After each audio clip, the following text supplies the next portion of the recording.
Cross কাৰেণ্টৰ বিশেষ সাক্ষাৎকাৰ অনুষ্ঠানলৈ মই দিলৱাৰ হুছেইন মজুমদাৰে আপোনালোকক স্বাগতম জনাইছো। ইতিমধ্যে দৰ্শকসকলে গম পাইছে যে ইণ্ডিয়া এলায়েন্স বুলি ক'ব নে বিৰোধী ঐক্য মঞ্চ বুলি ক'ব, বিৰোধী ঐক্য মঞ্চ গঠন হৈছে। বুধবাৰে কেইবাটাও ৰাজনৈতিক দল একত্ৰিত হৈ কংগ্ৰেছৰ উদ্যোগত বিৰোধী ঐক্য মঞ্চ গঠন হৈছে। আচলতে পুনৰ গঠন হৈছে বিৰোধী ঐক্য মঞ্চ। পূৰ্বেও এবাৰ গঠন হৈছিল। তাৰ পাছত কংগ্ৰেছ ওলাই গৈছিল এই বিৰোধী ঐক্য মঞ্চৰ পৰা আৰু এইবাৰ পুনৰ একত্ৰিত হৈছে ২৬ৰ নিৰ্বাচনৰ পূৰ্বে। আনহাতে দেখা পোৱা গৈছে এনডিএ এলায়েন্সতো মিত্ৰতাৰ ক্ষেত্ৰত কিছু ঘূণে ধৰিছে, কাৰণ UPPL ওলাই যাব লৈছে এনডিএৰ পৰা, কাৰণ BPF এতিয়া বুকুৰ আপোন হৈ পৰিছে বিজেপিৰ। এই সমগ্ৰ বিষয়ে আলোচনা কৰিম এতিয়া থাৰ্ড ফ্ৰণ্টৰ অৰ্থাৎ তৃতীয় মৰ্চাৰ সম্ভাৱনাৰ বিষয়েও আমি আলোচনা কৰিম আৰু কি বিষয় এইবাৰ নিৰ্বাচনী ইছ্যু হ'ব সেই সকলো কথা পাতিম। ষ্টুডিঅ'ত আমি মাতি আনিছো কংগ্ৰেছৰ মুখপাত্ৰ ৰূপা কলিতা দাসক মই স্বাগতম জনাইছো আমাৰ অনুষ্ঠানত। বিজেপিৰ জ্যেষ্ঠ মুখপাত্ৰ কমল কুমাৰ মেধিকো স্বাগতম জনাইছো। আমাৰ সৈতে আছে তৃণমূল কংগ্ৰেছৰ উপসভাপতি দুলু আহমেদ ডাঙৰীয়াকো মই স্বাগতম জনাইছো আমাৰ এই অনুষ্ঠানত। আৰু প্ৰথমতে কংগ্ৰেছৰ মুখপাত্ৰগৰাকীৰ পৰা আমি প্ৰথমটো প্ৰতিক্ৰিয়া লৈ ল'ব কাৰণে চেষ্টা কৰিম। ৰূপা কলিতা দাস বাইদেউ বিৰোধী ঐক্য গঠন কৰিছে, পিছে কিমান শক্তিশালী, কিমান দিনলৈকে টিকি থাকিব আপোনালোকৰ এই বিৰোধী ঐক্য মঞ্চ? বিজেপিক বা এনডিএক উফাৰাবলৈ আপোনালোক সক্ষম হ'বনে? প্ৰথমটো প্ৰতিক্ৰিয়া খুব চমুকে সকলোৰ পৰা। নিশ্চয় আমি আশাবাদী, আমি সফল হ'ম বুলি আমি বিশ্বাস ৰাখিছো, কাৰণ লোকসভাৰ ক্ষেত্ৰতো আমি সকলোৱে একত্ৰিত হৈ যুঁজ দিছিলো আৰু তাৰ ফলাফল আমি সকলোৱে দেখিবলৈ পালো। মাজৰ সময়খিনিত উপ নিৰ্বাচনৰ সময়ত আমি অকণমান মানে মতানৈক্য এটাৰ সৃষ্টি হৈছিল, তথাপিতো কিন্তু অসমীয়াৰ স্বাৰ্থত পুনৰবাৰ সকলো দল একত্ৰিত হৈছে আৰু একত্ৰিত হৈ এই সাম্প্ৰদায়িক পুঁজিবাদী যিটো বিজেপি দল আছে সেই দলটোৰ বিপক্ষে সকলোৱে যুঁজিবৰ বাবে কঁকালত টঙালি বান্ধি একেলগে থিয় হৈছে। ৬৪ টাৰ্গেট হ'ব ৬৪, কিন্তু সেই ৬৪ৰ সীমা অতিক্ৰম কৰিব পাৰিবনে নাই? কমল কুমাৰ মেধি ডাঙৰীয়া, বিৰোধী ঐক্যবদ্ধ হৈছে আপোনাক শাসনৰ পৰা আপোনালোকক উফৰাবৰ কাৰণে, আৰু এইবাৰ তেওঁলোক বদ্ধপৰিকৰ শাসনৰ পৰা উফৰাইহে লগ এৰিব বিজেপি। বিৰোধী ঐক্য মঞ্চৰ সভা আমি মাজে মাজে দেখি থাকোঁ। কালিও দেখিছোঁ প্ৰথম বিয়া বাৰুৰ কথাৰে আলোচনা হৈছে। তাৰপিছত আপোনাৰ ফেচবুকতে মই প্ৰথম দেখিছিলোঁ যে তাত বিয়া বাৰুৰ কথা আলোচনা হৈ আছে। তাৰ পৰৱৰ্তী সময়ত দেখিলোঁ যে কিবা কিবি সিদ্ধান্ত হৈছে, আৰু সিদ্ধান্তবিলাক যেতিয়া ক'বলৈ ওলাই আহিছে দেখিছোঁ যে কোনো ছিষ্টেমেটিক নহয়, কোনো চিজিলকৈ নহয়। এজনে কৈছে, তাৰ ওপৰত এজনে কৈছে, আৰু এজনে কাহিনী কৈছে। মানে দেখিলে গম পায় যে তেওঁলোকৰ মিত্ৰতাটো, তেওঁলোকৰ একতাটো যে কিমান মানে জোৰ জবৰদস্তি এক হ'ব বিচৰাৰ এটা প্ৰৱণতা। আচলতে সকলোৱে আতংকত ভুগিছে যে ২৬ত নিজৰ ৰাজনৈতিক কেৰিয়াৰক লৈ আজি অখিল গগৈ হওক, লুৰিণজ্যোতি গগৈ হওক, তেওঁলোকৰ এনেকুৱা এটা অৱস্থা হৈছে যে এতিয়া যদি কংগ্ৰেছৰ নাৱত উঠি যদি বৈতৰণি পাৰ হ'ব নোৱাৰে, তেতিয়াহ'লে তেওঁলোকে অকলে তেওঁলোকৰ সকলোৰে আমানতৰ ধন জব্দ হ'ব, এনেকুৱা এটা পৰিস্থিতি হৈছে। গতিকে তেওঁলোকৰ বাধ্যবাধকতা, ইয়াত কোনো আদৰ্শগত কথা নাই। আজি লুৰিণজ্যোতি গগৈৰ কথাই মই কওঁ, জাতীয়তাবাদী এটা মতাদৰ্শৰ কথা তেওঁলোকে ঘোষণা কৰে। তেওঁলোকৰ ঘোষিত মতাদৰ্শ হ'ল জাতীয়তাবাদ। এতিয়া প্ৰথম প্ৰতিক্ৰিয়া লৈ লওঁ, তাৰপিছত ঠিক আছে, মই আপুনি পৰৱৰ্তী সময়ত সুধিব কম। হয়, দুলু আহমেদ ডাঙৰীয়া আমাৰ সৈতে আছে, TMCৰ নেতা উপসভাপতি দুলু আহমেদ ডাঙৰীয়া। আপোনালোক বিৰোধী ঐক্যৰ যিখন বৈঠক অনুষ্ঠিত হৈছে, আপোনালোকক নিমন্ত্ৰণ কৰা নহ'ল। এতিয়া আপোনালোকৰ উদ্যোগতে তৃতীয় মৰ্চা গঠনৰ কুচকাৱাজ চলিছে। আপোনালোকে কি ভাবে TMC, সমাজবাদী পাৰ্টি বা আম আদমি পাৰ্টিক আঁতৰাই ৰাখি এই বিৰোধী ঐক্য মঞ্চ কিমান সফল হ'ব? কিয় আপোনালোকক নিমন্ত্ৰণ কৰা হোৱা নাই, আৰু আপোনালোকৰ তৃতীয় মৰ্চা গঠনৰ যি কুচকাৱাজ সেয়া কিমান আগবাঢ়ি গৈছে? কোনোবা দলে নেতৃত্ব লৈ বিৰোধী ঐক্য মঞ্চ গঠন কৰিব ওলাইছে, তাতে কাৰোবাক বাছনি কৰিছে, কাৰোবাক বাছনি কৰা নাই, তাৰ কাৰণেতো আমি দায়ী নহয়। আৰু আমি TMC দল ধৰি লওক, আমিও চৰকাৰত আছোঁ কোনোবা এখন ৰাজ্যত, গতিকে আমি আৰু বেলেগৰ ওপৰত আশা কৰি যে আমি চিট বিচাৰি যাম, সেইটো কিন্তু TMC দল নহয়। তেখেতৰ যিটো সিদ্ধান্ত, যদি কালি মাতিলে আপোনালোকে মাতা নামাতাটো বহুত নিউজ কৰিছে, আমাক নাই মাতাটো ক'লেতো ঠাট্টা কৰা বুজায়তো। এতিয়া তেখেতসকলে মাতা নাই, তাৰ কাৰণে আমাৰ গাত কি দুখ হ'ল? আমাৰ গাততো দুখ নাই। নিৰ্বাচনৰ অৱতীৰ্ণ হ'ব নাই আপোনালোক? সেই বিষয়ে মই আহিম বাৰু। কিন্তু মই তাত কথাটো ক'ব ওলাইছোঁ যে কি, যে আমাৰ TMCৰ এটা নিজা সুকীয়া ৰণনীতি আছে, আমাৰো হাইকমাণ্ড আছে। ইতিমধ্যে মই আপোনালোকক আমাৰ TMCৰ কাৰ্যালয়ৰ পৰা সংবাদমেল যোগে কৈছিলোঁ যে আমাৰ প্ৰতিখন জিলাত দলীয় প্ৰাৰ্থী থাকিব আৰু বিৰোধী ঐক্য মঞ্চত যদি আমাক মাতা নাই বাৰু ঠিক আছে, যদি মাতিলেও হয় তেতিয়াহ'লে তাত যে আমি 4-5খনৰ আসনৰ কথা কোৱা দল কিন্তু TMC নহয়, কাৰণ আমাৰ প্ৰতিখন জিলাত 2-3টাকৈ সমষ্টিত আমাৰ দলীয় প্ৰাৰ্থী কাম কৰি আছে। প্ৰাৰ্থীবিলাকৰ পিছত ঘোষণা কৰিম নাম, এতিয়া এই পৰিস্থিতি অহা নাই। আৰু লগতে হয় আমি প্ৰায় 70টা সমষ্টি চূড়ান্ত কৰি থৈছোৱে। তাৰে ভিতৰত 50% আমাৰ দলীয় থাকিব আৰু 50% আমি নতুন যুৱ প্ৰজন্ম দলৰ বাহিৰৰ শিক্ষিত ৰাইজৰ গ্ৰহণযোগ্যতা থকা প্ৰাৰ্থী আমি তৃণমূল কংগ্ৰেছ আগুৱাই দিম। ঠিক আছে, পুনৰ আহিছো কংগ্ৰেছৰ মুখপাত্ৰ গৰাকীলৈ। ৰূপা কলিতা ইতিমধ্যে বিজেপিৰ মুখপাত্ৰ কমল কুমাৰ মেধি ডাঙৰীয়াই অভিযোগ উত্থাপন কৰিছে যে কোনো আদৰ্শগত ইয়াতে প্ৰশ্ন নাই, কেৱল নিজৰ স্বাৰ্থত বিৰোধী একত্ৰিত হৈছে আৰু আপোনালোকে কেৱল আলোচনা কৰিছে বিবাহ লুৰিণজ্যোতিৰ বিবাহ সন্দৰ্ভত আপোনালোকে আলোচনা কৰিছে আৰু এনে আদৰ্শৰে আপোনালোক আগবাঢ়ি যাব নেকি, বা আপোনালোকৰ এতিয়া মিত্ৰ দলৰ নেতাসকলৰ আমানতৰ ধন জব্দ হ'ব বুলি পোনপটীয়া অভিযোগ আনিছে কমল কুমাৰ মেধি ডাঙৰীয়াই। আপোনালোকে কিভাৱে কিয় একত্ৰিত হ'ব লগা হ'ল, এই সন্দৰ্ভত আপোনাৰ প্ৰতিক্ৰিয়া কি? নহয় চব মই আগতো কৈছোঁ যে লোকসভাৰ আগতো সকলোৱে একত্ৰিত হৈছিল, এইটো আৰু এতিয়াই যে এইটো প্ৰথম একত্ৰিত হৈছে সেইটো নহয়। আৰু কালিৰ যিটো পৰিৱেশ সেইটো এটা সুন্দৰ পজিটিভ এটা পৰিৱেশ, এটা বাতাবৰণ। আৰু বিয়াৰ কথাটো ওলাইছে, মানে ককায়েক ভায়েকৰ ভৱিষ্যতৰ কথা চিন্তা কৰিছে, সেইটো ভাল কথা, খুবেই ভাল কথা। কাৰণ ককায়েকহঁতে নিজৰ দায়িত্বটো মানে নিজৰ মনৰ ভাৱখিনি প্ৰকাশ কৰিছে যে কেনেধৰণেৰে আগবাঢ়িব লাগিব। গতিকে বিজেপি দেখিছোঁ আমি মুখ্যমন্ত্ৰীও বিভিন্ন কথা বতৰাৰ দ্বাৰা ঠাট্টা কৰিছে, কিন্তু অসমৰ ৰাইজে এইটো ভালকৈ উপলব্ধি কৰিছে যে এজন অসমীয়াই আনজন অসমীয়াৰ বাবে ভাতৃৰ বাবে কেনেদৰে চিন্তা কৰিব পাৰে সেই কথাষাৰ। আৰু দ্বিতীয়তে কৈছে যে আদৰ্শৰ কথা কৈছে, যে মই ভাবোঁ আজিৰ তাৰিখত বিজেপি দলে আদৰ্শৰ কথা নোকোৱাই ভাল। বৰ্তমানত আমি যদি চাবলৈ যাওঁ অসমৰ মুখ্যমন্ত্ৰীৰ লগতে যিকেইজন তেখেতৰ লগৰ আছে, সি পীযুষ হাজৰিকাই হওক, জয়ন্ত মল্লই হওক, বা তেখেতৰ লগত যিকেইজন কংগ্ৰেছৰ পৰা গৈছিলে, তেখেতলোকৰ আদৰ্শ আচলতে কি? তেখেতলোকৰ সুবিধাবাদীৰ চৰিত্ৰটোৰ বাদে তেখেতলোকৰ বেলেগ কিবা আদৰ্শ আছে বুলি আচলতে আমি ভাবিব কেতিয়াও নোৱাৰোঁ। তেখেতলোক কোনটো আইডিঅলজিত আছে? আজি অসমত তেওঁলোকে যেনেকুৱা ধৰণৰ কৰ্মকাণ্ডবোৰ কৰি আছে, যেনে ধৰণেৰে 2 কৰোণাৰে তেওঁলোকে সম্পত্তিবোৰ আহৰণ কৰি নিজৰ পৰিয়ালৰ নামত সাঁচিবলৈ লৈছে, এইবিলাক এনে ওপৰুৱা কথা কিয় কয়? পলিটিকেল কথাটো কওক, পলিটিকেল ডিবেট কৰক আপোনাৰ। আচ্ছা ঠিক আছে, ক'ত ওপৰ সম্পত্তিৰ কথাটো কওক, তালিকা দিয়ক আপুনি। এনে আপোনালোকে ওপৰুৱাকে যে কিছুমান কথা কৈ ফুৰে এই টিভি ষ্টুডিঅ' বিলাকত, এনেকে নাই মাজতে কওক, আপোনাৰ মাজতে কওক, মাজত কওক আপুনি কি কথা কৈ আছে। আজি কংগ্ৰেছত আছিলে, আজি বিজেপিত আহিছে হিমন্ত বিশ্ব শৰ্মা ডাঙৰীয়া, বিজেপিৰ আদৰ্শত আছে। কি আদৰ্শ নাই বুলি কৈছে? বিজেপিৰ আদৰ্শত আছে। বিজেপিৰ ভাৰতীয় গণতান্ত্ৰিক ব্যৱস্থাত মই এটা দলত আছিলো, আন এটা দললৈ মই আহিব পাৰো। দুলো আমি এটা দলত আছিল, আন এটা দললৈ আহিব পাৰে। এইটো গণতান্ত্ৰিক ব্যৱস্থা, এইটো সাংবিধানিক ব্যৱস্থা, এইটো সংবিধান উলংঘা কৰি অহা নাই নহয়। আজি আইডিঅলজি আছে, বিজেপিৰ আইডিঅলজি। আজি হিমন্ত বিশ্ব শৰ্মাৰ আইডিঅলজি, বিজেপিৰ আইডিঅলজি। আইডিঅলজি নাই বুলি কি কথা কৈ আছে আপুনি? আইডিঅলজি নাই বুলি কিয় কৈ আছে? কংগ্ৰেছৰ আইডিঅলজি আছে। কংগ্ৰেছৰ কি আইডিঅলজি আছে? কংগ্ৰেছৰ কি আইডিঅলজি আছে?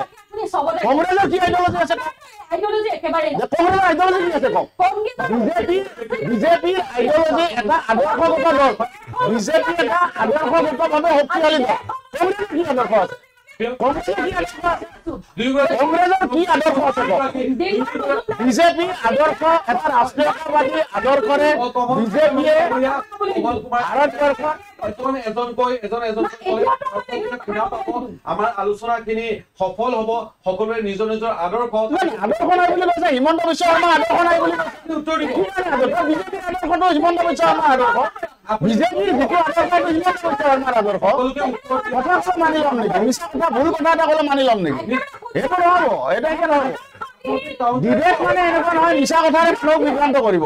চাই আছে নহয় এতিয়া ক্ৰছ কাৰেটো মানুহে চাই আছে লাইভত। মিছা কথাবিলাক কিয় মিছা কথা ক'লে নিদিওঁ নহয়। অসমৰ ৰাইজে কংগ্ৰেছৰ আদৰ্শ দেখিছে।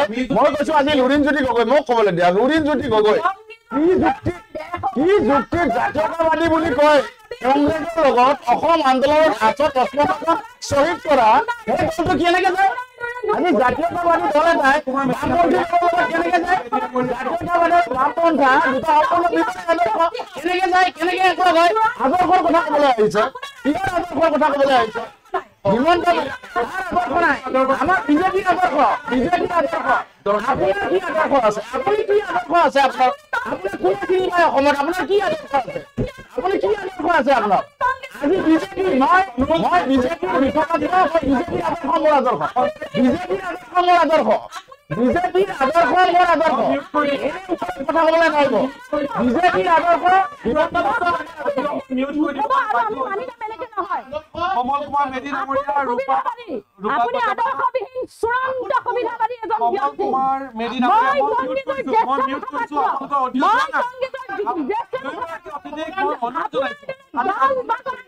অডিঅ' যদি আপোনাক কোনে চিনি পায় মই চিনি নাপাওঁ আপোনাক চিনি নাপাওঁ নাজানো আমি চিনি নাপাওঁ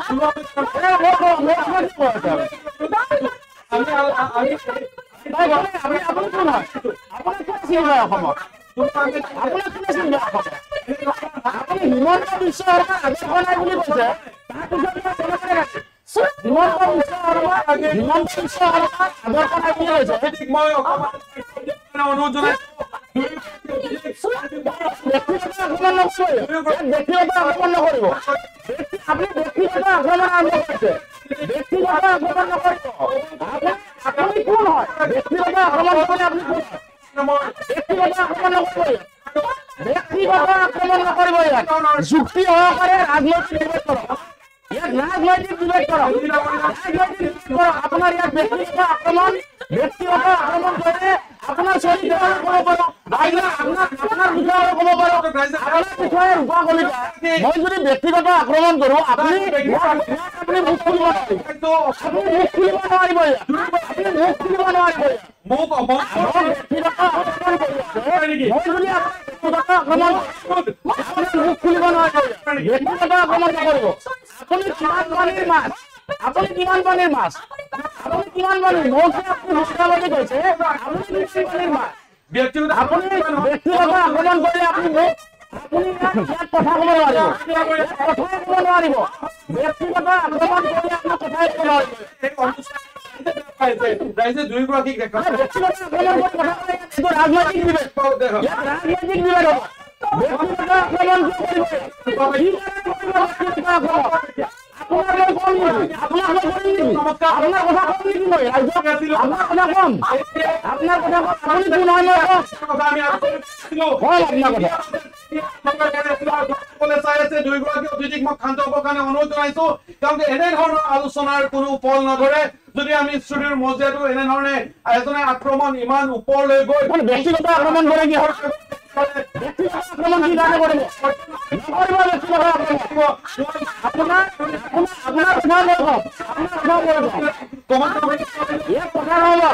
আপুনি ব্যক্তিগত আক্ৰমণ কৰিব কোন হয় আপুনি ব্যক্তিগত আক্ৰমণ কৰিব এনেকুৱা হলে ভাল হ'ব ইয়াত বিয়নীমান পাতিবলৈ আহিছে ইয়াত ৰাজনৈতিক বিবেক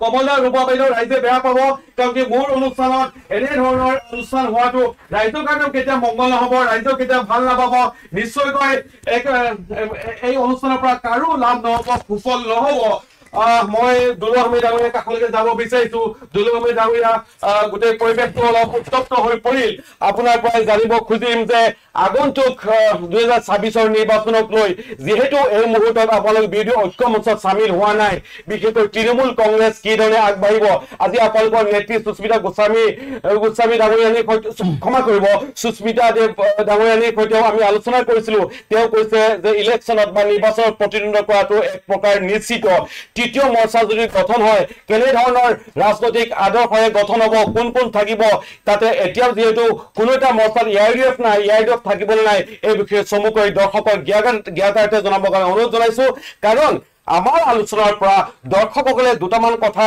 হয়তো জানিব লাগিব বা দৰ্শকসকলৰ তেওঁলোকৰ কিছু তথ্য পাব লাগিব যদি আমি এনেধৰণৰ উত্তপ্ত পৰিস্থিতি সৃষ্টি কৰোঁ কাৰোৱে একো লাভ নহ'ব কেৱল সময় অপচয় হ'ব দুলুহামী ডাঙৰীয়া আপুনি কি কয় এই মুহূৰ্তত প্ৰথম কথা যিটো বিষয় লৈ আজি এই টকশ্ব'টো হৈছিলে মেইন মুখ্য হৈ গ'ল বিৰোধী ঐক্য মঞ্চ হয় এতিয়া বিৰোধী ঐক্য মঞ্চ বুলি ক'লে কথাটো দেখাত বহুত ভাল দেখি কিন্তু কিছুমান আগলৈ আমি যাব লাগিব তেতিয়া ধৰি লওক অসমৰ ৰাইজেও বুজি পাব আৰু কি হৈছিল কি নাই হোৱা ভৱিষ্যতত কি হ'ব এই কথাবোৰ ধৰি লওক আমি নিজ চকুৰেও দেখিছোঁ আপোনালোকে সংবাদ মাধ্যমেও দেখিছে প্ৰথমে আহক যে আপোনালোকে এটা বাতৰি কৰি আছে যে TMCক মই বেলেগ দলৰ কথা কোৱা নাই বাৰু TMCক কংগ্ৰেছে মাতা নাই এইটো আজি বহুত জেগাত মই চাইছোঁ হা নহয় কেৱল TMC নহয় দুটা মই অলপ স্পষ্ট কৰি দিওঁ কেইবাটাও ৰাজনৈতিক দলৰ যিসকল আগতে বিৰোধী ঐক্যত আছিল যেনে সমাজবাদী পাৰ্টিকো নিমন্ত্ৰণ জনোৱা হৈছিল হয়তো তেওঁলোকে কিমান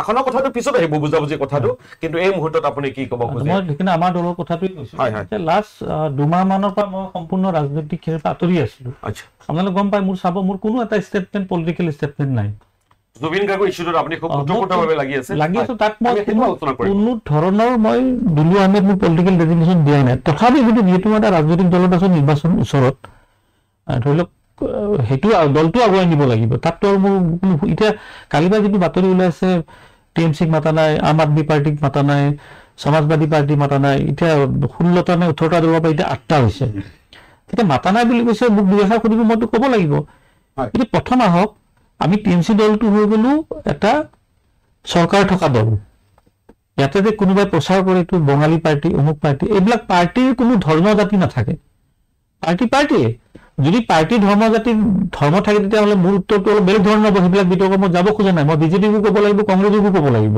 যদি জাতি ধৰ্ম হিচাপে পাৰ্টিটো চিনাক্ত কৰে আজি BJPৰ ইয়াতে লিডাৰ অসমীয়া কংগ্ৰেছৰো লিডাৰ অসমীয়া TMCৰ লিডাৰ আমাৰ অসমীয়া কোনোবা যুৱক যুৱতীয়ে বা নেতা নেত্ৰীয়ে টিকট পাব গতিকে এই জাতি ধৰ্মলৈ দল মানে দলক লেভেলটো লগাই দিব নালাগে এইটো ভুল কথা এতিয়া আহক যে আমাক মাতা নাই তাৰ আমাৰ গাত কি দুখ হ'ল আমাৰ গাততো একো দুখ নাই আপুনি যাওক 2024 লোকসভালৈ 2024 লোকসভাত ইণ্ডিয়া আৰু NDA হয়নে যেতিয়া ফলাফল ঘোষণা হৈছিলে তাত ইণ্ডিয়া আৰু NDA বুলি হৈছিলে ইণ্ডিয়াততো আম আদমি পাৰ্টিও আছিলে সমাজবাদীও আছিলে TMCও আছিলে তাতো বেলেগ ৰিজাল্টটো অহা নাই গতিকে এটা কেন্দ্ৰত এলায়েন্স এটা আছিল আৰু যিটো আপোনালোকে ৰাজ্যৰ বিৰোধী ঐক্য মঞ্চৰ কথাটো কৈ আছে 21ত আহক নিৰ্বাচনৰ যিটো 21 বিধানসভাত বিৰোধী ঐক্য মঞ্চ গঠন হোৱাৰ এটা চলিছিল এই জাতীয় পৰিষদ আৰু ৰাজ্যৰ দল আৰু বিভিন্ন দলক এটা চলিছিল শেষত সেইটো নহল যাৰ বাবে বিজেপি চৰকাৰ গঠন কৰিলে ভোট বিভাজনৰ বেয়া কৰিছে ভোট বিভাজনৰ ক্ষেত্ৰত মই কথাবিলাক আহিম তাৰপিছত আহক উপ নিৰ্বাচন হ'ল তাতো বিৰোধী ঐক্য মঞ্চ সফল হোৱা নাই 21 পিছতে যিবোৰত ধৰি লওক সৰ্বানন্দ সোণোৱালৰ সাংসদৰ সমষ্টিটো তেনেকুৱা বহুতকেইটা সমষ্টিত উপ নিৰ্বাচন তাতো বিৰোধী ঐক্য মঞ্চৰ ডাঙৰ কথা কৈ শেষত ফ্লপ ৰাষ্ট্ৰপতি নিৰ্বাচন আহক উপৰাষ্ট্ৰপতি নিৰ্বাচন আহক ৰাজ্যসভা নিৰ্বাচন আহক এই বিৰোধী ঐক্য মঞ্চ একে নাছিল জানো ভোটবিলাক ক'ত পাইছে বিজেপিয়ে পাইছে লাষ্ট লোকসভাত আহক 100% হৈছে ৰাষ্ট্ৰপতিটো হৈছে ৰাজ্যসভাত ক'ৰ পৰা আহিল ক্ৰছ ভোটিং বিলাক এই বিৰোধী ঐক্য মঞ্চ কৰা নাছিল জানো এই UDF যে আজি কংগ্ৰেছে UDFক নলওঁ বুলি কৈছে এই UDFৰ লগতে বতৰ বিজ্ঞানৰ লগত একেলগে হাত দেখা নাছিল জানো কংগ্ৰেছে আজি বেয়া হ'ল তাৰমানে তোমালোকে কেতিয়াবা ভাল কেতিয়াবা বেয়া কেৱল নিজৰ সুবিধা গতিকে বিৰোধী ঐক্য মঞ্চত বিষয়ে মই ইণ্টাৰেষ্টে দিয়া নাই মোক কি হৈছে কি নাই কাৰণ মই দেখিছোঁ এইখন নাটক 5বাৰ মান ফ্লপ হৈছে তৃতীয় মঞ্চৰ কথা পাতিম মই যেহেতু ৰাজনৈতিক কথা পাতিছে ৰাজনৈতিক কথাই পাতিম বিৰোধী ঐক্য মঞ্চ 5বাৰ ফ্লপ হৈছে এইবাৰ গৌৰৱ গগৈ নেতৃত্ব লৈছে এতিয়া গৌৰৱ গগৈৰ বাছনিত TMC পৰা নাই এইটো আম আদমি পৰা নাই আৰু এইটো সমাজবাদী পাৰ্টি পৰা নাই মই সৰু সুৰা পাৰ্টিৰ কথা কোৱাই নাই মানে 16টাৰ পৰা 8টা হ'লতো বাকী 8টাৰ ভিতৰত আমি 3টা পাৰ্টি ধৰিলো মই বাকী 5টা পাৰ্টি বাৰু সৰু সুৰা গন্তি ধৰাই নাই এই 3টা পাৰ্টি কোন হয় TMC বেংগলত চৰকাৰ আছে কাক পৰাজয় কৰিছে বিজেপি কেজৰিৱাল আজি চৰকাৰ নাই কিন্তু কাক দুবাৰকৈ পৰাজয় কৰিছে দিল্লীত বিজেপিক সমাজবাদীয়ে উত্তৰ প্ৰদেশত কাক পৰাজয় কৰিছিলে বিজেপিত এইটো বিৰোধী ঐক্য মঞ্চত আমাক যদি মাতে আমিতো সিদ্ধান্ত দিব নোৱাৰো আমি হাইকমাণ্ডলৈ পঠিয়াব লাগিব যে এনেকুৱা বিৰোধী ঐক্য মঞ্চ বিজেপিক এটা কথা বিজেপিক পৰাজয় কৰিবৰ কাৰণে সমগ্ৰ অসমৰ ৰাইজে বিচাৰিছে একগোট হ'ব লাগে বিৰোধী দলসমূহ অমহিত প্ৰাৰ্থী হ'ব লাগে এইটো ৰাইজৰ আহ্বান কিন্তু ৰাইজৰ আহ্বানৰ প্ৰতি তেখেতসকলৰ গৌৰৱ গগৈ দেৱব্ৰত শইকীয়া প্ৰদ্যুৎ বৰদলৈ এই 3গৰাকী নেতাক বাদ দি আপুনি কংগ্ৰেছৰ চাব প্ৰায় সংখ্যক মুখ্যমন্ত্ৰী ঘনিষ্ঠ প্ৰায় সংখ্যক আপুনি জিতেন্দ্ৰ সিংহক কওক মই উদাহৰণ দিম যে এনে মই বেয়া পাইছো বুলি যে নামটো কৈছো তেনেকুৱা নহয় কিন্তু জিতেন্দ্ৰ সিং ভালদৰে ল'ব আৰু কাজিয়া পেচাল কৰিলে কিন্তু মই ওলাই গুচি যাম, মই আগে কৈ দিম, মই ইয়াতে মানে অসভ্যালি কৰিব পৰা নাই। তাৰপিছত এই কথাৰ উত্তৰ ভদ্ৰভাৱে মই কৈছো, যুক্তিত কথাখিনি ক'লে মই উত্তৰ দিম, কিন্তু এনেকুৱা চিঞৰ বাখৰ কৰিলে মই কিন্তু আধাত দিলো আৰু মই ওলাই যাম বুলি মই আগে কৈ দিলো। জিতেন্দ্ৰ সিং, কোন জিতেন্দ্ৰ সিং? জিতেন্দ্ৰ সিং হ'ল এনেকুৱা এগৰাকী বিতৰ্কিত নেতা, তেখেতে ৰাজস্থানৰ হয় নেতা, ৰাহুল গান্ধীৰ ঘনিষ্ঠ, বেলেগ কোনো একো নাই। ৰাজস্থানত 3খনকৈ ৰাজ্যসভা আজি 2 বছৰ বা 1.5 বছৰ আগে দিছিলে, জিতেন্দ্ৰ সিঙক দিয়া নাই, কিন্তু তাৰে নেতাই বেয়া পায়। মধ্যপ্ৰদেশ শূন্য কৰি আহিছে, এইখন আপোনাৰ উৰিষ্যা শূন্য কৰি আহিছে। অহাৰ পাছত ইয়াতে 2021 যি ধৰণে টিকট বিক্ৰী কৰিছে, মই এটা উদাহৰণ দিম তাত, মানে সময় যিহেতু আপোনালোকৰ 1 ঘণ্টাৰ ওচৰত বেছিকৈ দিব নোৱাৰি। হাজোৰ প্ৰসংগত আহক, আহি কৈ দিলে যে এইবাৰ হাজো সমষ্টিত, ক'ব লাগিব দেই হাজো সমষ্টিৰ কথাটো, কাৰণ মই নিজে ভুক্তভোগীটো, যে হাজো সমষ্টিত 1500 বছৰীয়া মাধৱ মন্দিৰ আছে, আমি তাত মুছলিম কেণ্ডিডেট নিদিওঁ, আমি হিন্দু কেণ্ডিডেট দিম, দুনু আহমেদক আমি বেলেগকৈ চাম। সাম্প্ৰদায়িক কথা ক'লে, মই দলৰ পৰা ওলাই আহিলো, আপোনালোকে বাতৰিও কৰিছে, দল সলালে বদনাম কৰে, কিন্তু যেতিয়া হিন্দু মুছলিম বুলি বঞ্চিত কৰে তেতিয়া দলটো বাদ দিবই লাগিব। বাদ দি মই জাতীয় পৰিষদ আহিলো, সেই বিষয়টো আহিম বাৰু। মই তাৰপিছত যোগদান কৰিলো, যোগদান কৰাৰ পিছত মোৰ যোগদানত ইমান মানুহ দেখিলে, দেখাৰ পিছত তেখেতসকলে সাৰ পালে যে দুনু আহমেদটো জয়লাভ কৰিব। এতিয়া দুনু আহমেদ জয়লাভ কংগ্ৰেছৰ পৰা যায় যদি জয়লাভ কৰে, এইটো আমাৰ বদনাম হ'ব। শেষ মুহূৰ্তত তেখেতসকলে ভোট বিভাজন কৰাৰ কাৰণে এগৰাকী UDFৰ মুছলিম প্ৰাৰ্থী পঞ্চায়ত খেলিছিলে, চাব আপোনালোকে, টকা ললে। অৰ্থাৎ আপুনি ভোটৰ কথাটো কৈ লওঁ, মই কেৱল কাজিয়া কৰি শেষ কৰিলে নহব, যুক্তিৰ কথা এটা শুনিব লাগিব। UDFৰ এগৰাকী বিতৰ্কিত ব্যক্তি, শিক্ষিত নাই, ক্লাছ 4-5লৈ পঢ়া, দুবাৰকৈ মুখ্যমন্ত্ৰী ৰিপ্ৰেজেণ্ট কৰিছিল হাজোৰ পৰা, টকা ললে 3 কোটি টকা। মই বহুতবাৰ কৈছো, প্ৰাৰ্থিত্ব দিলে, দিয়াৰ পিছত এতিয়া ভুল কাৰ হ'ল? কথাটো দুনু আহমেদৰ হ'ল নে কংগ্ৰেছৰ হ'ল? সেইটোৱে লাগেতো আপোনালোকক। দুনু আহমেদে ভোট পাইছে 55,000, বুজি পাইছো, শুনিব নহয়, কথাটো শুনিব। দুনু আহমেদে ভোট পাইছে 55,000, আৰু 150 বছৰীয়া কংগ্ৰেছ দলৰ প্ৰাৰ্থীগৰাকী পাইছে 27,000। অৰ্থাৎ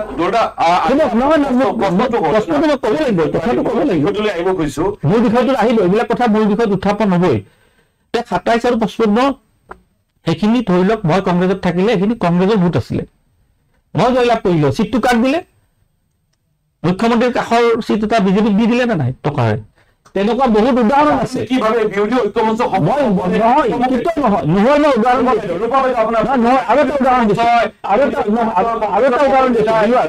উদাহৰণটো দিয়াৰ পিছত দিবা। আৰু এটা কৈছো যে এই যোৱা পঞ্চায়ততে মই এটা উদাহৰণ দিছো, বাকী বহুত মই দিব খোজা নাই। যোৱা পঞ্চায়তত হাজো সমষ্টিত আমি পাইছো 27,000, TMC দলে পাইছো 27,000, কংগ্ৰেছে পাইছে 28,000, 1,000 বেছি পাইছে। এই 27,000 ভোট TMC, আমাৰ TMC বিধায়কো আছিল তাত। বিৰোধী ঐক্য মঞ্চত যদি তাত TMCও খেলে, তাত যদি কংগ্ৰেছেও খেলে, তাত বিজেপিও খেলে, সেই চিটটো কাক দিয়া হ'ব? তেনেকুৱাতো বহুত কেইটা উদাহৰণ আছে। কিন্তু এইটো বিৰোধী ঐক্য মঞ্চ কেতিয়াও সফল নহয়। এতিয়া মিটিংখন হৈছেহে, যেতিয়া চিট মানে প্ৰতিক্ৰিয়া ল'ব লাগিব। অপেক্ষা কৰি আছে দীৰ্ঘ সময়ৰ পৰা ৰূপা কলিতা বাইদেউ। এতিয়া আপোনাৰ বিৰুদ্ধে অভিযোগ উত্থাপন কৰিছে ইণ্ডিয়া এলায়েন্সৰ আন এগৰাকী প্ৰাৰ্থীয়ে। আজি আপুনি অলপ অকলশৰীয়া হৈ গ'ল। যিয়েই নহওক, অভিযোগ উত্থাপন কৰা হৈছে আপোনাৰ নেতৃত্বৰ বিৰুদ্ধে, ক'ৰবাত বৈষম্যৰ বলি হোৱাৰ এক অভিযোগ উত্থাপন হৈছে, আৰু এই বিৰোধী ঐক্য মঞ্চ সফল নহয় বুলি ক'ব খোজে। কিন্তু আমি কালি যিটো পৰিৱেশ দেখা পালো, তাৰ ওপৰত আপোনালোকৰ নেতাসকলে বাৰম্বাৰ কৈ আছে যে 26ত শাসনৰ পৰা বিজেপিক ওপৰাব। আপোনালোক কিমান দূৰ সম্ভৱ, আৰু এই যিসকল বাদ পৰি গ'ল তেওঁলোকক পুনৰ নিমন্ত্ৰণ কৰা হ'ব নেকি, বা কিয় তেওঁলোক থাকি গ'ল, এই বিষয়টোৰ পৰা আপুনি স্পষ্টীকৰণ দিয়ে। নহয়, মই আজি দেখিছো যে সুস্মিতা দেৱ ডাঙৰীয়ালে যেনে ধৰণৰ মন্তব্য আগবঢ়াইছে, সেই মন্তব্যলৈ যদি আমি লক্ষ্য কৰো, তেনেকুৱাকে যদি তেখেতলোকৰ মনৰ ভাৱ আদান প্ৰদান হয়, হয়তো অনাগত দিনবিলাকত সকলোৰে মাজত মিত্ৰতা হ'বও পাৰে, তেনেকুৱা এটা সম্ভৱ মানে নথকা নহয়। বাকী দুলুদাৰ ব্যক্তিগত কিবা ক্ষেত্ৰত আক্ষেপ থাকিব পাৰে, কাৰণ দুলুদাও যথেষ্ট ত্যাগ কৰি গৈছে সেই সময়ত। তেখেতৰ কষ্টখিনিক, তেখেতৰ ত্যাগখিনিক আমি নস্যাৎ নকৰো, থাকে মানুহৰ। গতিকে কংগ্ৰেছো এটা বৃহৎ দল, বহুখিনি সময়ত বহু কিবা কিবি ঘাত প্ৰতিঘাত ৰাজনৈতিক প্ৰশ্ন পাইছো, এইখিনি আপুনি উত্তৰটো দিলে। এতিয়া মূল বিষয়টো আমি যিটো আলোচনা কৰি আছিলো, মই দুয়োগৰাকী মোৰ অতিথিক মই অনুৰোধ জনাইছো, কমল কুমাৰ মেধি ডাঙৰীয়া আৰু ৰূপা কলিতা দাস বাইদেউ ডাঙৰীয়ানীক, যে এজনে শেষ হোৱাৰ পাছত আনজনক সম্পূৰ্ণৰূপে সময় দিয়া হ'ব, আপোনালোকে উত্তৰ দিব। কাৰণ কি কথাৰ মাজতে যদি আমি কাউণ্টাৰ দি দিওঁ, তেতিয়াহ'লে দৰ্শকে সেই কথা শুনা নাপাব, অডিঅ' ক্লেছ সাকসেছ হ'ব, সফল হ'ব আমাৰ অনুষ্ঠানটো। আপোনালোকে কিয় ভাবে যে এইবাৰ ২৬ত বিৰোধী ঐক্য মঞ্চক ৰাইজে আকোৱালি ল'ব? বিজেপিৰ বিৰুদ্ধে আপোনালোকৰ বা মিত্ৰজোঁটৰ বিৰুদ্ধে আপোনালোকৰ এনেধৰণৰ কি কি অভিযোগ আছে, যিকেইটা অভিযোগ লৈ আপোনালোক ৰাইজৰ মাজলৈ যাব আৰু ৰাইজে তিনি গগৈ সহ সমগ্ৰ বিৰোধী ঐক্য মঞ্চক আকোৱালি ল'ব? শক্তিকত আৰু বিজেপিৰ কি দুৰ্বলতাক লৈ আপোনালোকে আগবাঢ়ি যাব খুজিছে? দিলৱাৰা, বিজেপিয়ে যিখিনি কথা বতৰা প্ৰতিশ্ৰুতি দি শাসনলৈ আহিছিল, সেই প্ৰতিশ্ৰুতিখিনি পূৰণ কৰাত তেখেতলোক ব্যৰ্থ হৈছে। তেখেতলোকৰ যিখিনি প্ৰতিশ্ৰুতি আছিলে তাৰ বিপৰীত তেখেতলোকে কামবোৰ কৰি গৈ আছে।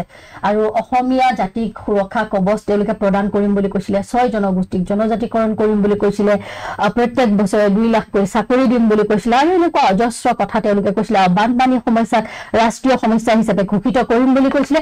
আজি তাৰ ফলাফল কি সমগ্ৰ অসমবাসীয়ে দেখিছে।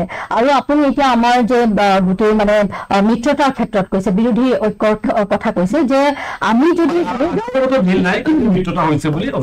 মানে আমি যদি ঘূৰি যাওঁ তেতিয়াহ'লে 2021 চনলৈ যদি আমি চাওঁ, আমি কিন্তু 1 লাখ ভোটৰ ডিফাৰেণ্টতহে আচলতে আমি সেইবাৰ চৰকাৰ গঠন কৰিব পৰা নাছিলো। আপোনালোকেও সেই গোটেই বস্তুখিনি দেখিছে। আৰু উজনি অসমত আমাৰ ভোটৰ বিভাজন হৈছিলে ৰাইজৰ দল আৰু এই জাতীয়তা মানে AJP, আপোনাৰ অসম জাতীয় পৰিষদ, এই দুটা দলৰ প্ৰাৰ্থীবিলাক দিয়াৰ বাবে আমাৰ বহু জেগাত আমি খুব কম পৰিমাণৰ আচলতে ভোটত আমি হাৰিবলগীয়া হৈছিল। আৰু সেই গোটেই বস্তুটো যেতিয়া আমি বিশ্লেষণ কৰি চালো যে আচলতে সকলো যদি একত্ৰিত হৈ থকা হ'লহেঁতেন সেইবাৰে, তেতিয়া কিন্তু বিজেপিয়ে কেতিয়াও চৰকাৰ গঠন কৰিব নোৱাৰিলেহেঁতেন। আৰু এই কথা বতৰাবোৰ লক্ষ্য কৰিয়েই সমগ্ৰ মানে গোটেই পৰিৱেশটো বিশ্লেষণ কৰিয়ে আচলতে আমি এবাৰ তেনে এটা সিদ্ধান্ত লোৱা হৈছে। আৰু লোকসভাতো দেখিছো আমাৰ ভোটৰ শতাংশৰ পৰিমাণটো খুব কম, আৰু যোৱা 2021 চনতো ভোটৰ শতাংশৰ পৰিমাণটো অতি কম আছিলে।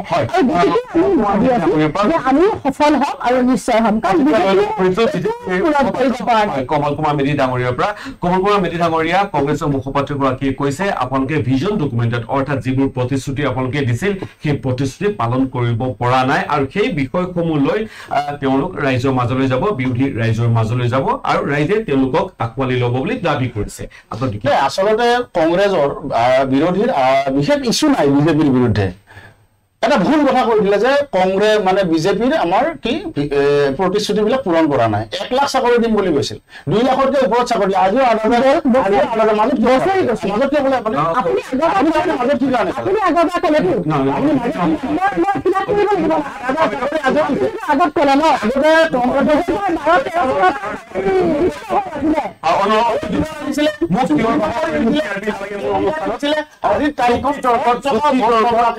আজি চাকৰি দিছে। আজি তাৰিখত 8,000 চাকৰি আপুনি মাত মাতিলে মই এইবাৰ আপোনাক মই এনেকুৱাকে কিছুমান কথা কম যিটোত আপুনি মাত মাতিব নোৱাৰিব।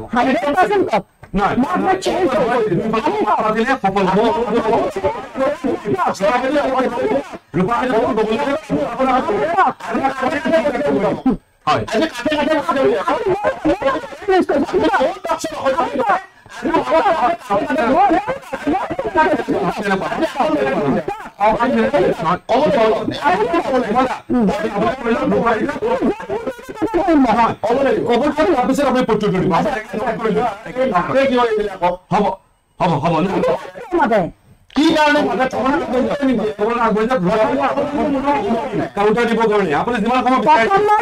মই কৈ থাকোতে তেখেতে মাজত মাত মাতিছিলে।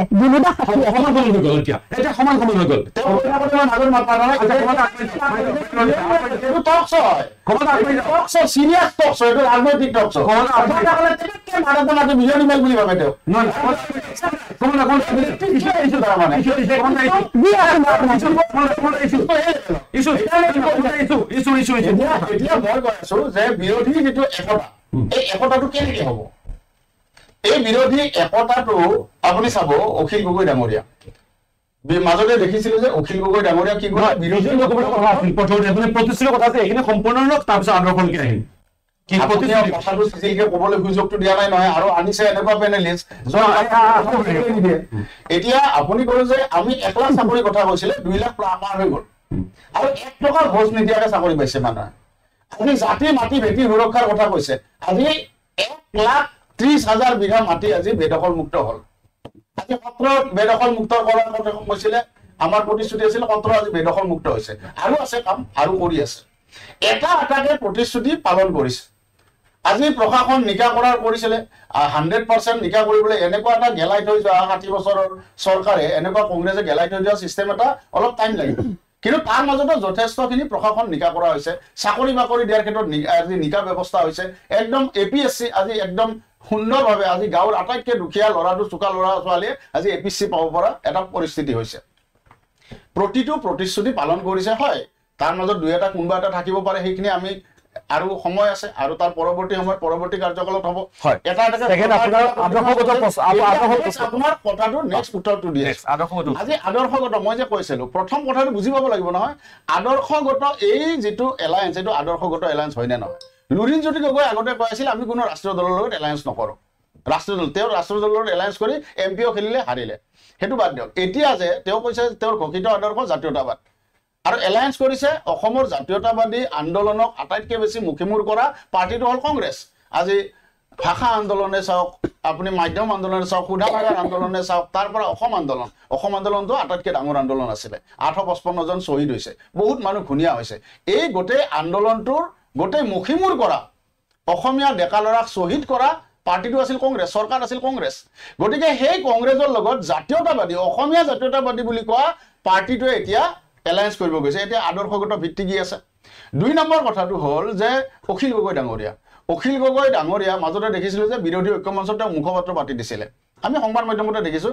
মুখপাত্ৰ কৰি দিয়াৰ 2-3 দিন পিছতে দেখিলোঁ তেওঁ গৌৰৱ গগৈ গালি পাৰি আছে দেৱব্ৰত শইকীয়া গালি পাৰি আছে দেৱব্ৰত শইকীয়া অখিল গগৈ গালি পাৰি আছে আজি কেইমাহমান আগত 2 মাহ মান হোৱা নাই নেকি অখিল গগৈ কৈছে কংগ্ৰেছৰ দৰে দুৰ্নীতিগ্ৰস্ত মানে কংগ্ৰেছৰ শাসনৰ দুৰ্নীতিগ্ৰস্ত তাতকৈ দুৰ্নীতিগ্ৰস্ত নমুনা নাই কংগ্ৰেছ দুৰ্নীতিগ্ৰস্ত এই কথাবিলাক আজি 2 মাহ মান আগতো অখিল গগৈ ডাঙৰীয়াই কোৱা আমি দেখা পাইছোঁ মাজতে আহি গ'ল মল্লিকাৰ্জুন খাৰ্গে তেওঁলোকৰ ভগৱান সভাপতি তেওঁৰ পুত্ৰ তেওঁ কৈ দিলে যে অসমত কিয় চেনি কণ্ডাক্টৰ হ'ব লাগে অসমতো ইমান প্ৰতিভাধৰ মানুহ নাই প্ৰতিভাৰ যুৱক যুৱতী নাই প্ৰতিভা আছে বেংগালুৰু হায়দৰাবাদ তাত চেমি কণ্ডাক্টৰ হ'ব লাগিছিলে আৰু এই কথাটো লুৰিণজ্যোতি গগৈয়ে ক'লে যে এই কথাটো উঠাই ল'ব লাগে খাৰ্গে ডাঙৰীয়া এইটো উঠাই ল'ব লাগে কিন্তু খাৰ্গে উঠাই লোৱাটো বাদ দিয়ক গৌৰৱ গগৈয়ে গোটেই এই খাৰ্গে ডাঙৰীয়াৰ বক্তব্যৰ যুক্তিযুক্ততা প্ৰতিপন্ন কৰি খাৰ্গে ডাঙৰীয়াক সমৰ্থন কৰি বক্তব্য দিলে তাৰপিছত লুৰিণজ্যোতি গগৈ কি ক'লে অৰ্থাৎ এলায়েন্সে হ'ব তাৰ ভিত্তি কি হ'ব কেৱল এমএলএ হোৱাটো নেকি আজি লুৰিণজ্যোতি গগৈ তেখেত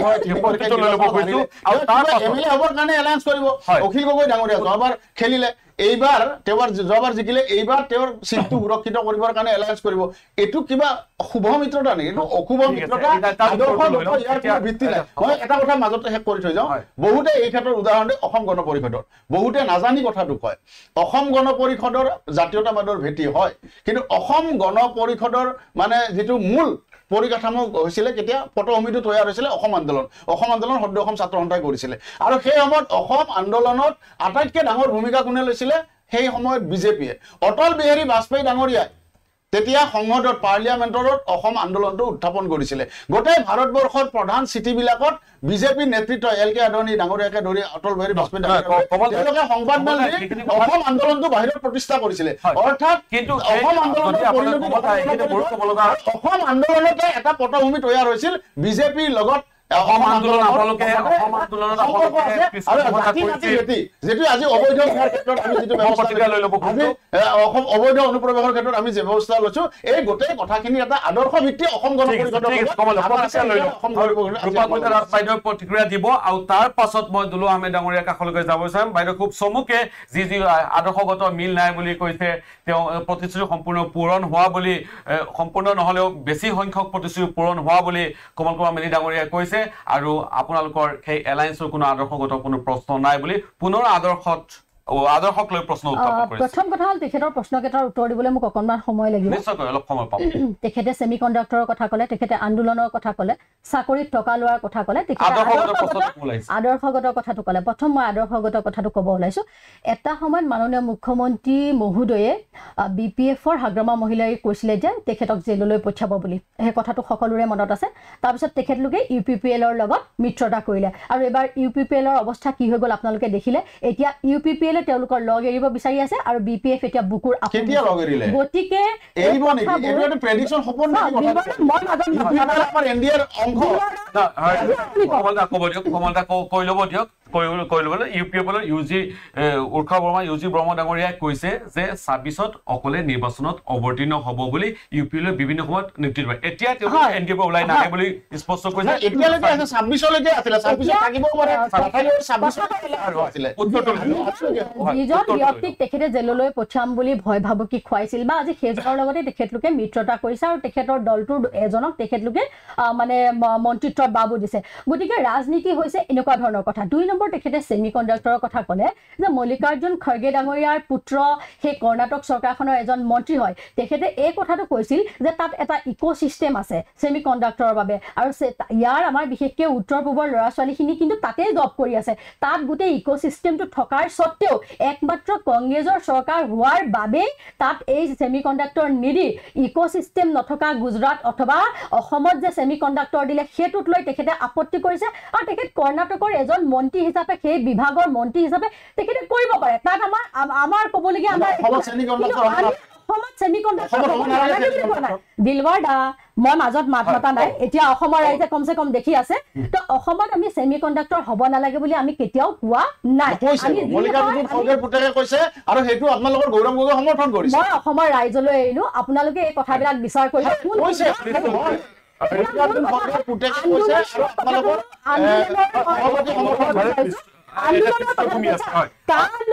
কংগ্ৰেছৰ ভূমিকা সমগ্ৰ অসমৰ ৰাইজে দেখিছে কা আন্দোলনত 5জনকৈ ল'ৰাক কেনেধৰণেৰে হত্যা কৰা হ'ল সেয়াও অসমৰ ৰাইজে ভালকৈ জানে মানে চাকৰিত টকা লোৱা নোলোৱাটো তেখেতলোকৰ এজন বিজেপিৰ সভাপতি আছিল ভৱেশ কলিতা ডাঙৰীয়াৰ ওপৰত জয়া কলিতা ডাঙৰীয়াই যি এলিগেশ্যন লগাইছিলে সেয়া আমি জানো ইন্দ্ৰাণী তহবিলদাৰে কি কাৰণত আত্মহত্যা কৰিব লগা হ'ল সেই সকলোবোৰ আমি জানো জীৱন ডেকাৰ পৰা ধৰি গোটেই ঘটনাখিনি কেনেকৈ সংঘটিত হ'ল এই কথাখিনি আমি সমগ্ৰ অসমৰ ৰাইজে জানে নজনা নহয় আৰু কেলেংকাৰীৰ ক্ষেত্ৰত APSC কেলেংকাৰীত যিসকলক বৰখাস্ত কৰা হৈছিলে সেই সকলকতো পুনৰ চাকৰিত মকৰল কৰা হৈছে আমিতো গম পাইছো গতিকে যদি পুনৰ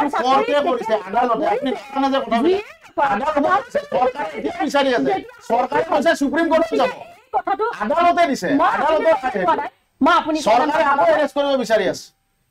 মই আপুনি কওঁতে মাত মাতা নাইতো মোক কথাখিনি ক'বলৈ দিয়ক আগৰ বাৰু আপুনি নিজে মাত মাতিছে মই মাত মতা নাই এতিয়া কথা হ'ল সমগ্ৰ অসমৰ ৰাইজে বিচাৰ আৰু বিবেচনা কৰিব যে কংগ্ৰেছ দলৰ সময়ত কংগ্ৰেছ চৰকাৰৰ সময়ত APSCৰ কেলেংকাৰী হৈছিল বুলি যি সকলক মানে বৰখাস্ত কৰা হ'ল সেই সকলে পুনৰ চাকৰি পালে তাৰ মানে কি তাৰ মানেটো কি সেই কথাটো অসমৰ ৰাইজে বিচাৰ কৰিব আৰু আমি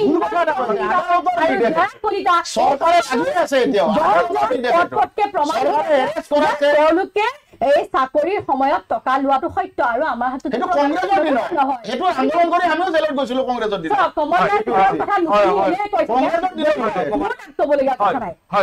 দুলুদা কাষলৈ যাব বিচাৰিম দুলু আহমেদ ডাঙৰীয়া আমাৰ মাজত আছে দুলু আহমেদ ডাঙৰীয়া বিশেষকৈ দেখা পোৱা গৈছে এইবাৰ জুবিন গাৰ্গৰ মৃত্যুৰ যি ন্যায় তদন্ত সেই তদন্তক লৈ পেলাই বিভিন্ন সময়ত বিভিন্ন প্ৰশ্ন উত্থাপন হৈছে মুখ্যমন্ত্ৰী অতি স্পষ্টভাৱে উল্লেখ কৰিছে সেয়া হত্যাকাণ্ড বুলি দুবাৰকৈ মুখ্যমন্ত্ৰীয়ে তেওঁক উল্লেখ কৰি আছে আপুনি এই বিষয়টোত আপুনি ছিংগাপুৰলৈকে গৈছে আপুনি ব্যক্তিগতভাৱে এজাহাৰ দাখিল কৰিছে তাৰে তদন্তকাৰী সংস্থাসমূহৰ লগত আপুনি কথা পাতিছে এইবাৰ বিৰোধীয়ে কৈ আছে যে জুবিন গাৰ্গে ন্যায় নাপায় বিজেপিয়ে ন্যায় নিদিয়ে বিৰোধীয়ে মানে বিশেষকৈ কংগ্ৰেছ বা অখিল গগৈ বা আন সকলো বিৰোধী ৰাজনৈতিক দলসমূহে কৈছে ন্যায় নাপায় এই বিষয়টো কি নিৰ্বাচনলৈ গতি কৰি আছে নেকি বা নিৰ্বাচন সেই বিষয়টো ইস্যু হ'ব নেকি কাৰণ কি মুখ্যমন্ত্ৰী কৈছে আমি যদি ন্যায় দিব পাৰোঁ আমাক ভোট দিব ৰাইজে কংগ্ৰেছ ৰাইজৰ দলে কৈ আছে যে কোনো কাৰণত ন্যায় নাপায় পবিত্ৰ মাৰ্ঘেৰিটা যেতিয়া তদন্তৰ আওতালৈ নাহে কাৰণ কি ইয়াতে কেন্দ্ৰীয় চৰকাৰ জড়িত হৈ আছে পবিত্ৰ মাৰ্ঘেৰিটা ডিপাৰ্টমেণ্ট জড়িত হৈ আছে এই গোটেই ফেষ্টিভেলটোত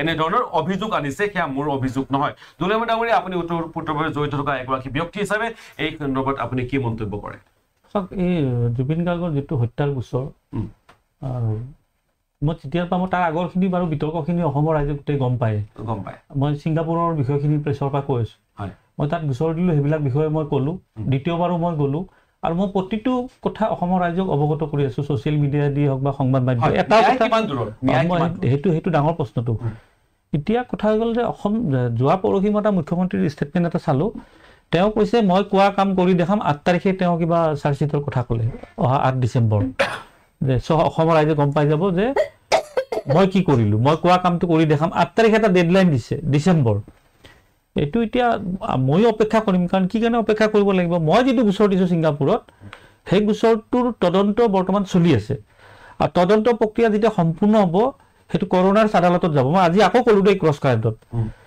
যে তদন্ত প্ৰক্ৰিয়াটো বেলেগ, ন্যায়িক প্ৰক্ৰিয়াটো বেলেগ। প্ৰথম তদন্ত প্ৰক্ৰিয়া সম্পূৰ্ণ আমাৰ অসমতো হোৱা নাই, ছিংগাপুৰতো হোৱা নাই। প্ৰথম তদন্ত প্ৰক্ৰিয়া সম্পূৰ্ণ হ'ব, তাৰপিছত ন্যায়িক প্ৰক্ৰিয়াটো আৰম্ভ হ'ব। আদালতৰ যিটো কোন দোষী কোন নিৰ্দোষী সেইটো আদালতে প্ৰমাণ কৰিব। মুখ্যমন্ত্ৰী যিধৰণে আগতীয়াকৈ কৈ দিয়ে যে হত্যা হৈছে, হত্যা হৈছে বুলি কয়, তেনেহ'লে হত্যাকাৰীবিলাকৰ নাম নকয়। কথাবিলাক বিতৰ্ক হৈ গৈছে সেইটোৰ কাৰণে। গতিকে ৰখিব লাগিব আমি, বিশেষকৈ মই ৰখিম 8 তাৰিখলৈ। কি কাৰণে 8 তাৰিখলৈ এটা খুব গুৰুত্বপূৰ্ণ কথা, 8 তাৰিখলৈ যদি মোৰ ছিংগাপুৰৰ এটা এফআইআৰ তাত স্থান পাইছে যে জাহাজখনত 15 গৰাকী অসমীয়া আছিলে, 4 গৰাকী অসমৰ আৰু 11 গৰাকী অসমৰে প্ৰবাসী অসমীয়া ছিংগাপুৰত থাকে। ছিংগাপুৰ আৰক্ষী ইহঁতৰ যিগৰাকী পাইলট কয় নে ড্ৰাইভাৰ কয় সেই বিষয়ে মই অৱগত নহয়, সেই ইহঁতৰ চালকগৰাকীক ফুটপোষ্ট বা আটক কৰিছিল নেকি? সেইটো অসম চৰকাৰৰ CID বিভাগে জানিব, কাৰণ মই সেই পৰ্যায়ত যোৱা নাই। মই খালি কৈছো যে মোৰ এফআইআৰখনত আপোনালোকে দেখাইছেও যে 11 গৰাকী ইয়টখনত আছিলে ছিংগাপুৰত থকা, আৰু 4 গৰাকী অসমৰ আছিলে। 8 তাৰিখলৈ আপুনি ৰখিব। যদি 8 তাৰিখে তাৰ ভিতৰত যদি ভাগ ভাগ কৰি ন্যায়ৰ কথাটো আহে, 8 তাৰিখৰ মুখ্যমন্ত্ৰীৰ চাৰ্জশ্বিটৰ বিষয়টো মোৰ কাৰণে আটাইতকৈ কিয় গুৰুত্বপূৰ্ণ, তাত যদি 10 গৰাকী বাদ পৰি যায়, 5 গৰাকী যদি দোষী হয়, মই সেই দোষী হোৱা চাৰ্জশ্বিটখন লৈ মই ছিংগাপুৰৰ মোৰ আদালতত মই দাখিল কৰিম, মোৰ গোচৰ য'ত চলিব। ঠিক আছে, হ'ব। তাততো ভাগ ভাগটো হ'ব নোৱাৰে নহয়। ৰূপা কলিতা বাইদেউ, দেখা পোৱা গৈছে, আমি যিখিনি অনুধাৱন কৰিছো বিশেষকৈ এই নিৰ্বাচনলৈকে এই বিষয়টো লৈ যোৱা হ'ব নেকি? কাৰণ জুবিন গাৰ্গৰ যি মৃত্যুৰ ৰহস্য বা ন্যায়ৰ কাৰণে ন্যায় নাপায় বুলি ইতিমধ্যে বিৰোধী ঐক্য মঞ্চই কৈ আছে। তেওঁলোকে কৈ আছে পবিত্ৰ মাৰ্ঘেৰিটা, মন্ত্ৰী পবিত্ৰ মাৰ্ঘেৰিটা তেওঁ তদন্ত আওতাত আহিব লাগে, আৰু বিজেপিয়ে ন্যায় নিদিয়ে বুলি এক প্ৰকাৰ অভিযোগ আনি আছে। গতিকে এই বিষয়টো আপোনালোকে কি কয়? নিৰ্বাচনী ইছ্যু কৰিব নেকি, বা নিৰ্বাচনলৈকে আপোনালোকে ৰাইজৰ মাজত এই বিষয়টো লৈ যাব বিচাৰিছে নেকি? চাওক, অসমখনত বহুত সমস্যা আছে, কিন্তু জুবিন দা আমাৰ সকলোৰে মানে হৃদয়ৰ এজন মানে তেখেত ব্যক্তি আছিলে, আৰু আমি নিবিচাৰোঁ যে সঁচাকৈয়ে জুবিন গাৰ্গক লৈ ৰাজনীতি হওক। আৰু সকলোতকৈ বেছি পৰিতাপৰ কথা হৈছে যে জুবিন গাৰ্গক এই চৰকাৰখনৰ দিনতে হত্যা কৰা হ'ল, আৰু যিসকল লোক এই হত্যাকাণ্ডটোৰ লগত মানে জড়িত হৈ আছে, ৰাইজে সন্দেহ কৰা মতে অসমৰ 3,50,00,000 জনসাধাৰণে, তেওঁলোকে মানে বিজেপি দলটোৰ লগত জড়িত। বিশেষকৈ সিদ্ধাৰ্থ শৰ্মা, তেওঁলোক সাংস্কৃতিক বিভাগৰ সহতত্বাৱধায়ক আছিলে, শ্যাম কানু মহন্ত ডাঙৰীয়া গোটেই নৰ্থ ইষ্ট ফেষ্টিভেলটোৰ আয়োজক আছিলে, আৰু গোটেই নৰ্থ ইষ্ট ফেষ্টিভেলটো ভাৰত চৰকাৰৰ উদ্যোগত তাত আয়োজন কৰা হৈছিলে। আৰু এই মানে আয়োজনটোত জুবিন গাৰ্গ আছিলে ব্ৰেণ্ড এম্বেচাডৰ। তেখেতক নি যেনেকৈ ধৰণেৰে ৰাখিব লাগিছিলে, তেখেত এজন চিজাৰ পেচেণ্ট, তেখেতক ডক্টৰে বহুখিনি মানে কথা তেখেতক মানি চলিবলৈ দিছিল, মানে সিদ্ধাৰ্থ শৰ্মায়ো জানে। তাৰপিছত জানি বুজি তেখেতক অৱহেলা কৰি যেনেকৈ মৃত্যুৰ মুখলৈ ঠেলি দিয়া হ'ল, তাৰপিছত আজি ইমান দিন মুখ্যমন্ত্ৰী মহোদয়ে তাৰ 2-3 দিনৰ পিছতেই হত্যা বুলি কৈছে। আৰু মুখ্যমন্ত্ৰীয়ে যেনেধৰণেৰে প্ৰতিদিনে কথাবোৰ কৈ আছিল, SITৰ ভিতৰৰ কথাবোৰ লিক হৈ আছিল, এই সমগ্ৰ ঘটনাৱলী আৰু পৰিৱেশ যদি আমি লক্ষ্য কৰোঁ, আমি চাওঁ, তেতিয়াহ'লে মানে আজি যেনেধৰণেৰে, আজিতো প্ৰায় 57-58 দিন হৈ গ'ল, ইমান দিন হ'ব নালাগিছিলে, কাৰণ এখন শক্তিশালী চৰকাৰ হয়, ইয়াত নন বায়'লজিকেল প্ৰধানমন্ত্ৰী আছে, ছিংগাপুৰৰ লগত ছিংগাপুৰ আমাৰ বন্ধু ৰাষ্ট্ৰ হয়, আৰু আমাৰ মুখ্যমন্ত্ৰী ডাঙৰীয়াৰ যথেষ্ট শক্তিশালী এজন মুখ্যমন্ত্ৰী, এইটো আমি বিৰোধী হ'লেও আমি স্বীকাৰ কৰিব লাগিব। আমি ভাবিছিলোঁ যে সোনকালে আমি ন্যায় পাম, কিন্তু ন্যায়টো ইমান দীঘলীয়া যিহেতুকে হৈছে, গতিকে আমি ভাবিবলৈ বাধ্য হৈছোঁ যে আমি ন্যায় সঁচাকৈ পামনে, আৰু এই মুখ্যমন্ত্ৰী ডাঙৰীয়াৰ নেতৃত্ব আমি সঁচাকৈ ন্যায় পাম। কমল কুমাৰ মেধি ডাঙৰীয়া, সময় আমাৰ তাত শেষ হৈ আহিছে। আপোনাৰ পৰা এই প্ৰশ্নটোৰ উত্তৰ লৈ ল'ম। বিৰোধীয়ে ভাবি আছে যে বিজেপিয়ে ন্যায় নিদিয়ে, এই অভিযোগ আনি আছে, আৰু ন্যায় পামনে সেই প্ৰশ্নবোধকৰে এই সমগ্ৰ বিষয়টো যেন নিৰ্বাচনলৈকে গৈ থাকিব বা নিৰ্বাচনৰ পাছলৈ গৈ থাকিব, এনে পৰিৱেশৰ যেন সূচনা হৈছে। আৰু ইতিমধ্যে বিৰোধী নেতাসকলৰ পৰা স্পষ্ট হৈছে যে তেওঁলোকে এই সমগ্ৰ বিষয়টো ৰাইজৰ মাজলৈ লৈ যাব। কমল কুমাৰ মেধি ডাঙৰীয়া, আপুনি কি কয় এই সন্দৰ্ভত? জুবিন গাৰ্গৰ যি মৃত্যুৰ যি ৰহস্য, সেই বিষয়টোলৈ ন্যায় কিমান দূৰত? জুবিন গাৰ্গ ডাঙৰীয়া আমাৰ সকলোৰে অসমীয়াৰ প্ৰাণৰ শিল্পী, অসম নহয় আজি বিশ্বৰ এগৰাকী শিল্পী হিচাপে পৰিচিত হৈছে। মৃত্যুৰ পিছতো তেখেত গোটেই বিশ্বত বন্দিত হৈছে।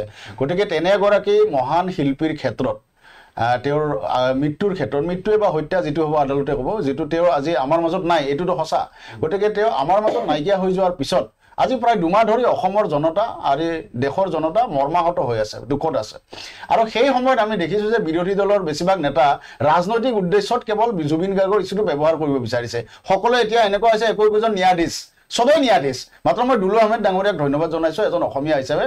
তেখেতে দুবাৰকৈ ছিংগাপুৰলৈ গৈ তেখেতৰ ফালৰ পৰা মই নাজানো তাৰ কি ৰিজাল্ট ওলাব নাজানো, কিন্তু তেখেতে অন্ততঃ নিজৰ খৰচত নিজে গৈ ছিংগাপুৰত গৈ তেখেতে ইনিচিয়েটিভ লৈছে। তাৰ কাৰণে মই দুলু আহমেদক ধন্যবাদ জনাইছোঁ এজন অসমীয়া হিচাপে। এতিয়া বাকী বিৰোধী নেতাসকলে কি কৰিছে আমি দেখিছোঁ যে কেৱল এইটো ইছ্যু ভাবি আছে যে জুবিন গাৰ্গক লৈ ৰাইজ মৰ্মাহত হৈ আছে, এই মৰ্মাহত হৈ থকা ৰাইজখিনিক আমি ব্লেকমেইলিং কৰোঁ, ব্লেকমেইলিং কৰি এইটো ভোটলৈ লৈ যাওঁ। কিন্তু এইটো নহয়, কাৰণ আমি কি ৰাইজে কি বিচাৰিছে? ন্যায় বিচাৰিছে। ৰাইজে ন্যায় বিচাৰিছে, চৰকাৰখনে ন্যায় দিব। ৰাইজে সন্দেহ কৰিছে হত্যাকাণ্ড, মুখ্যমন্ত্ৰী ডাঙৰীয়াই কৈছে এইটো এটা হত্যাকাণ্ড। তাৰ 8 ডিচেম্বৰত চাৰ্জশ্বিট হ'ব, তাৰপিছত ন্যায় পাব, মানুহে আদালতে ন্যায় দিব, জনগণে ন্যায় পাব। তাত বিৰোধী ৰাজনীতি কৰিবলৈ কি আছে? আৰু আমিও বিচাৰোঁ জুবিন গাৰ্গক লৈ যিসকল ৰাইজ মৰ্মাহত হৈ আছে, সেই মৰ্মাহত হৈ থকা ৰাইজখিনিক সকাহ দিবৰ কাৰণে তেওঁলোকে জানিব বিচাৰে প্ৰকৃত সত্য কি, তেওঁলোকে বিচাৰে যে ন্যায় পাব লাগে। আৰু এই ন্যায় দিয়া প্ৰদানৰ গোটেই প্ৰক্ৰিয়াটো আন্তৰিকতাৰে চৰকাৰে কৰিছে, চৰকাৰে দিব। আৰু জুবিন গাৰ্গ ডাঙৰীয়াক মৃত্যুৰ পৰা গোটেই ব্যৱস্থাখিনি চৰকাৰে কৰিছে। আজি অসমৰ ৰাইজে মুখ্যমন্ত্ৰীগৰাকীক প্ৰশংসা কৰে যে ইমান ধুনীয়াকৈ অন্ত্যেষ্টিক্ৰিয়ালৈকে মাতি দিয়ালৈকে ধুনীয়াকৈ কামখিনি হৈ গ'ল। অসমৰ ৰাইজে মুখ্যমন্ত্ৰীগৰাকীক ধন্যবাদ দি আছে। প্ৰায় শেষ হৈ আছে দুলু আহমেদ ডাঙৰীয়াৰ পৰা। মই শেষত এটা বিষয় আমাৰ সম্পূৰ্ণ হোৱা নাই। দুলু আহমেদ ডাঙৰীয়া খুব চমুকে আপোনাৰ পৰা, খুব চমুকে আপুনি সেইটো ক'ব যে এই থাৰ্ড ফ্ৰণ্ট তৃতীয় মৰ্চা গঠন হ'বনে? যদি হয় তাৰ কিমান কালি যেতিয়া বিৰোধীত থকা মুখ্য দল যিবোৰক আগতে কংগ্ৰেছে নিমন্ত্ৰণ কৰিছিলে বিৰোধী ঐক্যমঞ্চত, তেতিয়াতো মই নাছিলোঁ বাৰু, সেই দলবোৰক যেতিয়া কালি নামাতিলে বহুতৰ মাজত আলোচনা চলিছিল যে যিহেতু বিজেপিক পৰাজয় কৰিব লাগিব, ভাগে ভাগে নিৰ্বাচন খেলিলে নহ'ব, এটা তৃতীয় মৰ্চা গঠনৰ এটা প্ৰক্ৰিয়া আৰম্ভণি কোনোবাই কৰিছে। আৰু মই ভাবোঁ তৃতীয় মৰ্চা গঠন কৰা প্ৰক্ৰিয়াটো ভাল। কি কাৰণে? নহ'লে ভোটটো বিভাজনলৈ আকৌ সুযোগটো বিজেপিয়ে পাব। আৰু সেই বিজেপি সুযোগটো নোপোৱাৰ কাৰণে যদি তেনেকুৱা প্ৰস্তাৱ আহে আপোনালোক খুব ভাল হ'ব। ধন্যবাদ ৰূপা কলিতা বাইদেউ।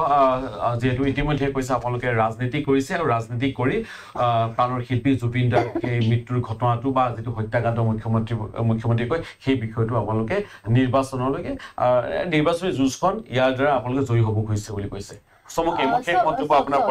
তেওঁলোকেতো বিভিন্ন ধৰণৰ কথা কয়ে, কংগ্ৰেছক তেওঁলোকে বাঘে দেখা দি দেখে, ভূতে দেখা দি দেখে, গতিকে তেওঁলোকে বিভিন্ন ধৰণৰ কথা ক'ব পাৰে। কিন্তু জুবিন গাৰ্গ ডাঙৰীয়াৰ নশ্বৰ দেহ যেতিয়া আহি এয়াৰপৰ্টত মানে উপস্থিত হৈছিলহি, তেতিয়াই আমি দেখিলোঁ যে মুখ্যমন্ত্ৰী ডাঙৰীয়াই গামোচাখনৰ ওপৰত আৰনা এখন দি দিছিল, কাৰণ দুদিনৰ পিছত BTAD নিৰ্বাচন আছিলে।